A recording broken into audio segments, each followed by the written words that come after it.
ng'ennaku z'omwezi mwenda January guno omwezi lwe namala omwaka mu kifo kye ndimu nga akulira oludda oluvuganya government leader of opposition ne bannange betukolagana nabo nga shadow cabinet. Twebaza Katonda byatusobozesezza okukola tuyise mu buwonvu n'obugga okutuuka wano wetuli, naye ate nga wetuli mu maanyi ku lw'ekisa kya Katonda. Twali bakogerako eri eggwanga ku nsonga zino ku lunaku olwo lwennyini, naye ate olunaku olwo lwennyini munnaffe Honorable Sseggirinya lwe yatufaako kitalo ddala twongera okusaasira eggwanga, kubanga Sseggirinya yali wa ggwanga lyonna. Kyannaku yatugendako kikyali kizibu era kibeera kizibu okuzzaawo omuntu bw'atyo, naye katusabe Katonda atuyambe.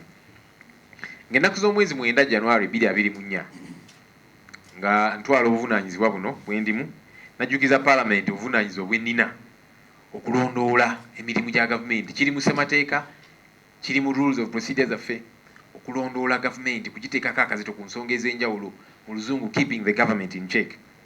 Kati omwaka guweze nga tulondoola gavumenti byekola oba byerina okukola eri bannansi. Omwaka gubadde mukambwe, nindibaza Katonda nti nange ndi musajja mukambwe ne bannange betukolagana nabo, era twalwanira ddala kuviira ddala mu ntandikwa. Abantu bangi bazze bagezaako tulemesa ne mu kizimbe kino okutuukiriza obuvunaanyizibwa bwaffe, naye ne tulemerako. Bwe nayingira ofiisi ne bantegeeza nti kakati contracts z'abakozi mu ofiisi ba police analyst nakiziweddewo ate tetugenda kuzizza bujja. Ne ŋŋamba ku lwaki mukikoze nga nze nnyingiddewo, kubanga ofiisi ne badde ne ba leaders of opposition bangi bayitirivu ebbanga lino lyonna. Lwaki kikyuka nga Ssenyonyi yayingidde ofiisi? Naye of course bakikola okugezaako okunnafuya ne bannange, nini ŋŋamba sijja kunafuwa, nja kukola emirimu gye nnina okukola. Twatandika okulondoola emirimu gya gavumenti, twatandikira wansi wali e Kampala ku lw'enguudo embi nga tugamba nedda ensonga eno twetaaga ogikuba mu ttooki. Abannakampala bemulugunya enguudo mbi nnyo. Netusaba emmotoka za Parliament ne bazituwa zi coasters, twatuukayo nazo essimu n'ekubibwa, lwaki mwabawadde emmotoka ezo ziveeyo? Ne bantegeeza nti emmotoka bagambye muyingire emmotoka muddeyo ku Parliament. Ne nga tuzze kukola mirimu gyaffe, nti oba temuyingire emmotoka zijja kuvaayo zokka. Ne nga kale muzitwale, ffe ne twefunira ze twefunira awo, takisi ze twapangisa. Kwegamba olaba n'obuntu obutono bannaffe embeera gye batuukamu. Ensonga ya commission meetings tuzze tuzoogerako, kubanga nze nga full member owa commission ng'etteeka bwe ligamba situlangako mu meeting ya commission. Banneesamba kubanga ebintu bye bakola mu commission meetings ezo, okwegabira zi service award, okuyisa zidiiru ezitategeerekeka, mbiwakanya nze mbyogerako nga mbyanika. Kati bagamba ono bw'anaatula mu zi meeting zaffe ajja tulemesa. Nakyemulugunyaako era nkyakyogerako. Olunaku lw'eggulo wabaddewo commission meeting nate. Commission esinkana legal committee ku nsonga za budget ya parliamentary commission. Nino tebantegeezezza kubanga bamanyi nti ebintu ebimu ngenda gamba kino nedda kino kikyamu. Mpandikidde speaker amakya ga leero nga nziremu okumujjukiza, ayinza okuba yeerabira, agenda neerabira nti ndi full member wa parliamentary commission, nga mujjukiza nti ndi member wa commission, era nga mubuuza lwaki siyitibwa mu meeting za commission. Kiki kye bagezaako okukweka? Biki bye bayisa omu, bidiirudiiru ki bye bagezaako okukweka? Neme kubimanya. Bwe neemulugunya ebbanga eryayita ne bagamba kale katumuyiteyokko. Bampandikira ebbaluwa ng'empita, naye era bakikola kigendere kubanga mu kaseera ako nali siri mu kibuga. Ku mirimu emitongole mutera otulaba, tuli eyo, kati tuli mu mambuka, tuliwa. Era nga sipiika akimanyako buli bwe tufuluma okugenda okukola emirimu gyaffe. So nga akimanyi nti nali mu field. Nga 3 December meeting lwe yayitibwa, ebyembi ebbaluwa eyo bagireeta nga 2 December olw'eggulo mu ofiisi yange wano, nga bampita okujja mu meeting enkeera ku makya, ate nga bakimanyi mu kibuga siriimu, tugenze ku mirimu emitongole ne bannanga bamu. Ate ekirala ky'obuswavu kye baakola, mu bbaluwa eyo kubanjirina wano baje backdatinga bakuutiza baluwa gye bawandiika nga 2 December ate bo baateekawo nti bagiwandiise nga 26 November 2024 okulaga nti meeting bagiyita bukyali kugamba olaba ebintu ebyobuswavu ebyokukuutiza ebyokujingirira kubanga oba ogiwandiise nga 26 November 2024 lwaki ogireeta mu ofiisi yange nga 2 December ng'ate meeting yankeera ku makya ate ng'okimanyi ne mu kibuga siriimu nafulumye ne bannange ogenda okukola emirimu egy'enjawulo kwegamba olabira ddala ebintu eby'ekiyaayi kambiyite bwe ntyo kubanga bwe kityo bwe kiri n'ensonga zino tujja sirika kuzoogerako tuwagala bannaffe beetereeze abantu bangi bagezezaako okulemesa obuvunaanyizibwa bwaffe nga mwe muli ne bannaffe abamu mu opposition nga muzze mubalaba naye nebaza Katonda nti nga ttiimu tubadde banywevu n'obuvumu okulaba nti tutuukiriza obuvunaanyizibwa bwaffe mu mwaka guno ogumu era batuwuliddemukko ate ne guno gwe tutandise bagenda tuwulira ddala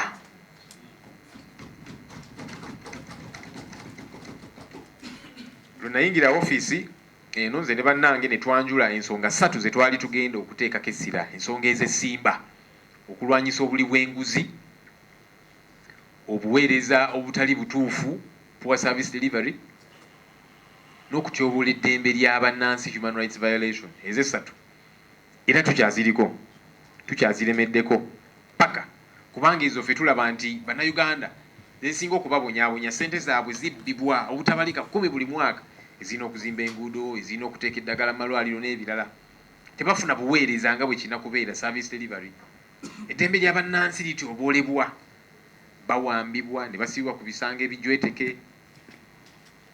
ne mbawulira kati bagamba nti ne beyiro baagala kugijjawo police bond baagala gijjawo ate n'olaba n'aba NRM bakuba mu ngalo nti bakole ekyo tebamanyi nti nabo kijja batuukako batuuke ekiseera nga nabo beetaaga beyiro eyo naye ate nga baagirwanyisa balowooza nti kaakati kino kikosa ffe ffekka aba opposition ebintu bino tulina okubirwanyisa era nga tukyabiriko nga ttiimu tufulumiza ze tuyita alternative ministerial policy statements nga tuwa eri eggwanga ffe kye tulaba nti kino kyekituufu ekirina okukolebwa waawo tulina okuwabula gavumenti newankubadde gye tuwabula ya mutwe munene tewuliriza ne tugamba nti kino kyekituufu ekirina okukolebwa ne tufulumya budget kye twayita alternative budget eyaffe tugamba nti kati eno ebudget y'abannansi sente tuzitemeeteme bwe tuti ku nsonga ez'obuweereza ebyobulamu tukole ku nguudo amasomero gali bubi obuweereza general obw'abannansi nga tugamba we tulina okuteeka essira naye bannaffe olw'okubanga balina ennamba ne bagamba ebintu tujja bigoberera ne tugamba nti kale newankubadde mwe mulina ennamba n'eddoboozi lyaffe lirina okuvaayo ate mu ngeri ey'omwanguka ne bannayuganda ne bakitegeera nti kaakati newankubadde bano si be bali mu buyinza kino kye baalikoze era kyekituufu ekirina okukolebwa era ezo tujja sigala nga tukikola abamu bagenda ne balowooza naye mukola byaki ate nga tebabikkiriza twagala bibeere ku rekodi bannayuganda balabe ekyenjawulo nti bwageraageranya n'atunuulira bano kye bakola naffe kye twalikoze nga balabira ddala nti waliwo enjawulo era tuzze tukuba tooki ku ngeri gavumenti gyezeegabamu ssente y'omuwa omusolo ku bitongole eby'obwannannyini mu bumenyi bw'amateeka kubanga tewali mutendera gwe bagoberera okugaba ssente z'omuwa omusolo zino ze bagenda ne bawa eno n'eno n'eno okulaba nti munnansi yenna alina bizinesi aba bannayuganda emirimu ti naye bw'aba afunye obuzibu alina zirooni naki asobola okuwandiika application naye kati kikolebwa obeerayo n'akukwata ku mukono oba n'omuwayo g'omuwadde n'akutwala mu banene ne bakuwa ssente y'omuwa omusolo kikyamu obubbi corruption tugenze mu bitongole bino ebyenjawulo twagenda Atiak Sugar Factory eyo mu Mambuka Amuru bano baakaweebwa obuwumbi 553 ne kaakati teri sukaali avaayo kitongole bakiwa sukaali bakiwa ssente okukola sukaali teri sukaali avaayo ate nga ssente y'omuwa omusolo yabaweebwa empitirivu twagenda ku Day Biopharma bano abatusuubiza eddagala vaccines n'ebirala baakaweebwa obuwumbi 723 bwe twaliyo mu October batugamba nti October wenaggwerako bajja kuba bafulumya eddagala katuyingire n'omwaka omupya teri ddagala livaayo ate nga baweebwa obutitimbe n'obutitimbe bwa ssente z'omuwoomusolo.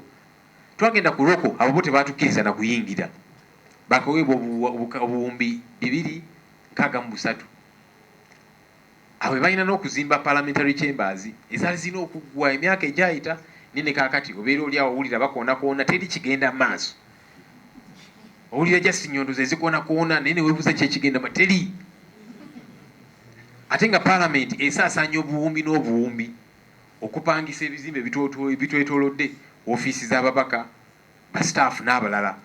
Omuntu ayinza n'okulowooza nti oba waliwo ekkobaane bannyini bizimbe bano kubanga baagala ofuna akasente basigaye kubanga ekizimbe kino bwe kinaggwa baba tebakyafuna kasente. Katoyinza kibuusa maaso ekyo nti wayinza okuba waliwo ekkobaane. Biri awo byonna tebitegeerekeka ebintu bino. Twagenda ku Inspire Africa Coffee entungamo eyo naye yakaweebwa obuwumbi ekyuma kisengejja kaawa n'ebirala. Of course twasooka okwebuuza gavumenti abantu bano mubawadde ssente ku ddiiru ki muguze mugabo mubawoze nti banaazizza tewaliwo ndagaano nga n'ebitongole bino ebirala byonna byonna nga tebiri clear temukoze assessment bulungi. Ye abaffe bw'oba wakuzimba kyuma kya mmwanyi okiteeka ntungamo kubanga mu NDP 3 National Development Plan 3 gavumenti yakiteekamu nti bagenda kuzimba factory 2 eza kaawa wano mu Buganda ne mu Eastern Uganda kubanga ebugisa eyo balima nnyo emmwanyi. Kiri mu NDP 3 kati juzi bayisizza NDP 4 naye nga ne bye baakola luli tebabiteeka mu nkola. Ku lwaki? Kugamba olaba okwebuzaabuza kungi. Yes, nannyini factory ye ayinza okugamba nti kanjiteeke ewe njagala tewali buzibu toyinza munenya naye gavumenti bw'ogaa nti ogenda kuteeka omukono mu nsonga yonna ogoberedde emitendera ki nga nekiwasuubiza tukikoze. Mu kulondoola emirimu gya gavumenti twagenda ku Lubowa Hospital era mwalaba ne batugaana n'okuyingira kuba teri kyali kigenda mu maaso. Abo bakaweebwa obuwumbi 600 okuzimba eddwaliro. Bantegeezaako nti olw'okubanga tuzze tulemera ku nsonga eno eya Lubowa Hospital kati batandise okuteekayo ekizimbezimba awo bazimba ku speed. Tugamba kale katulindirire oba nakimalira ekyo kibali mu kuzimba olw'okubanga tulemedde ku nsonga eno tujja kuddayo tulondoole ekizimbe ekyo kyemutaddeyo kigwa mu ssente zino obuwumbi 600 era kyemwali mulina okukola oba mukikoze muteekeyoko ekizimbezimba awo okukakkanya amaloboozi gaffe tegagenda kukakkana tukyalemerako. Tutadde gavumenti ku nninga ku lw'obutabalika obubbibwa buli mwaka $10 ezibbibwa era nga tetugenda kusirika ku nsonga zino. Mu kulwanyisa obuli bw'enguzi twasobola okuba tooki ne wano mu paalamenti wano kubanga abamu bagenda ne balowooza ssennyonyi lwaki temukola mirimu gyammwe mulemere ku gavumenti state house naki nga bwe tulemera ku state house cabinet ministries ebitongole bya gavumenti ebirala ne wano nawo tulina okubawo tooki ku paalamenti kubanga we tukolera toyinza tandikira wala nga tonnatandikirawo wane waffe. So kyali kitukakatako okuba tooki ku bubbi obuli wano mu paalamenti yaffe. Ate guno omwaka guno giya tugenda gyongezaamu bwongeza. Waliwo abalowooza nti byaggwa tebinaggwa era bingi tetukyajjayo. Mpulira abantu bangi nga bagamba nti paalamenti yaffe eno ababaka bakiboggwe. Mbawulira nnyo eyo ba analysts abasunsula ensonga ababaka bakiboggwe. Ekintu ekyo nze nno sikkaanya nakyo. Ababaka si bakiboggwe naye si bamalirivu si beesimbu. Obwesimbu kye tutalina wano mu paalamenti yaffe kubanga abantu baatulonda nga tumanye ensonga zaabwe tujje tuzoogereko tulwanyise enguzi n'ebibaluma ye tutuuke eno ne tusirika era batuwaddeyo akasente oba batutiisizatiisiza. Ababaka bangi babatiisatiisa wano gwe bona olemera ku nsonga zino ez'obuli bw'enguzi naki tujja kuteekako kandidate ewuwo tumuteekemu ssente akuwangule. Oba bona olemerako tujja kulwanyisa tujja kuyamba owangule bwe bityo n'obusente obuyitingana. Mwamulaba Dr. Twaha yeyita Dr. Musawo simanyi oba musawo ebyaddala oba musawo muganda simanyi naye anfaananira ng'omuntu eyasomako katoyinza ganti wa Kibogwe ng'azunga bw'ayambuka amadaala waggulu ne wansi kuba ye twamukwatira mu Kituli tumugamba ezo ssente miliyoni ana zizeeyo gye wazijje n'agenda nazo n'agakomawo n'aga nti bannange ate abaazimpa bagambye nti kakati ffe twazikuwadda gw'omanyi ky'ozikozesa ye twamukwatira mu Kituli naye n'abalala gye bali bangi biyitingana mu kizimbe kino kati ababaka embeera eyo bw'etyo yeereetera ababaka okweyisa engeri gye beeyisa okuteesa engeri gye bateesa ne batya ebintu ebimu si lwakuba nti ba Kibogwe kubanga bw'otunula paalamenti yaffe eno ejjudde ababaka abayigirivu bulungi tuli ababaka 557 naye ababaka 18 balina zi PhD doctorates ababaka 231 balina masters degree ababaka 251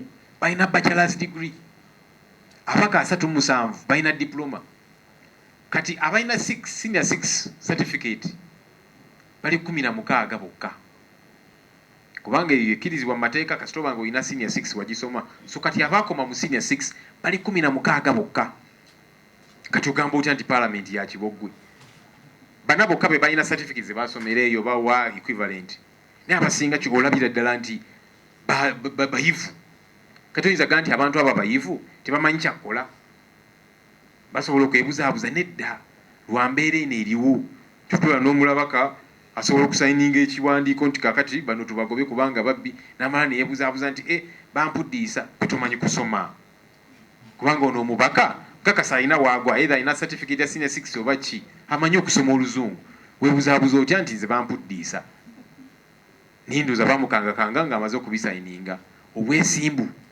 kyekizibu kye tulina ate si paalamenti eno yokka mujjukira 25 ababaka baabawa obukadde 5 okuggyeko mu term limits baali bayigirivu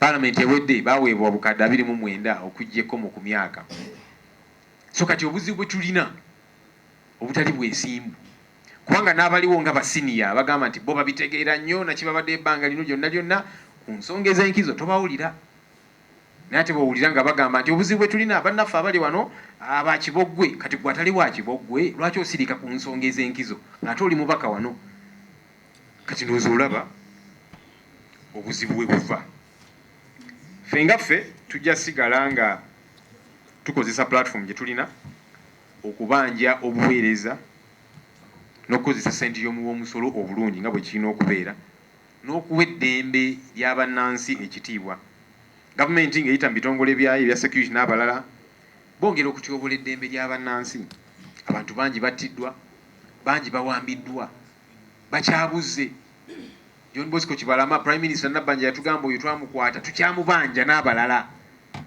bangi bali mu zikooti marshal ku bisanga ebijweteke bangi bali mu makomera awatali musango beyiru baagala jijjawo police bondi era nga bwengambye olaba aba NRM bo nga bakoba mu ngalo tebamanyi nti nabo kijja batuukako ebintu bino tulina okubirwanyisa mu buli ngeri yonna nga bwe tukozesa platforms ze tulina okulwanyisa ebintu bino tukubira omulanga bannansi nabo okwegatta ku nsonga zino tetuzirekeera just babaka oba bakulembeze ffenna zitukwatako era ffe tuli basanyufu twalaba nga bannansi abavubuka ne bavaayo ne bagaa nti naffe tugenda kwetaba mu kulwanyisa enguzi wano ku paalamenti n'awalala ne beekalakaasa naki kitwagala okulaba mu ggwanga lyaffe lino era tusaba Katonda atuyambe nti guno omwaka gwe tuyingidde twongeremu bwongezi giya guno omwaka omupya gwe tutandise tugenda gukozesa okwongera okulemerako ku nsonga zino ez'enkizo era zino emmeeza z'abannaffe tujja kwongera okuzinyeenya tetufaayo oba byakunywa byani ebiriko tujja zinyeenya paka mwebale nnyo